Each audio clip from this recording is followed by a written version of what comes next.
Be ready. Start.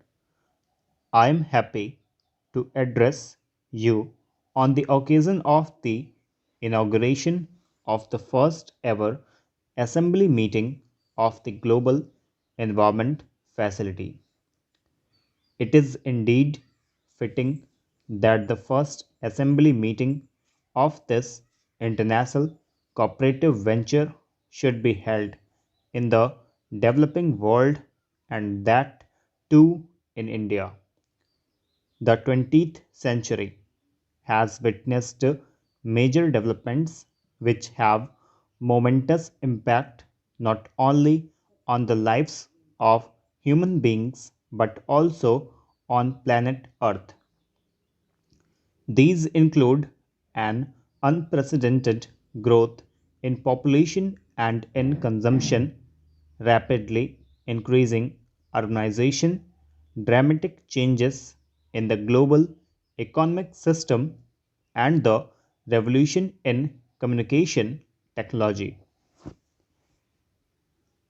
As we are poised on the threshold of the third millennium, we have become increasingly aware that the process of development, including industrialization and economic growth, have come at a huge cost to society, to the environment, and to our future. In some ways, it is ironical that some of the achievements of the 20th century themselves pose the challenges for the 21st century.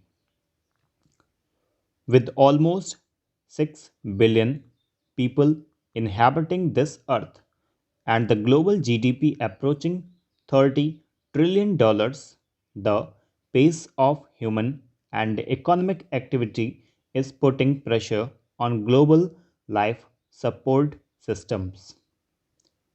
We witness the depletion of non renewable natural resources, the continued destruction of life sustaining forests, and illegal international trade in protected species of flora and fauna. There is an ongoing depletion of our planet's biological treasures and the threat of an acceleration in global warming and in the greenhouse effect.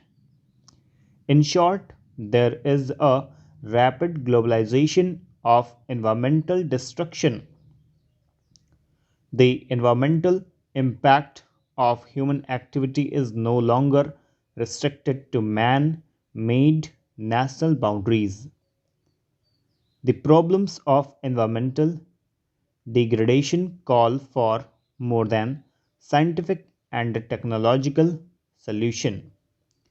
They require the re-establishment of environmental ethics and values practiced in traditional societies, with economic development based on these issues. India, as one of the traditional societies, have always believed in the integrity and sacredness of nature, with all pervading peace as the ultimate purpose of all existence and activity. The age old philosophy of coexistence is not one merely for coexistence of human beings, but it is in fact a basic premise of all living beings and of harmony within the cosmos. The balance of nature has to be restored, even as we have to ensure complementary and coexistent of different life forms between plants and animals and between nature and man. Stop.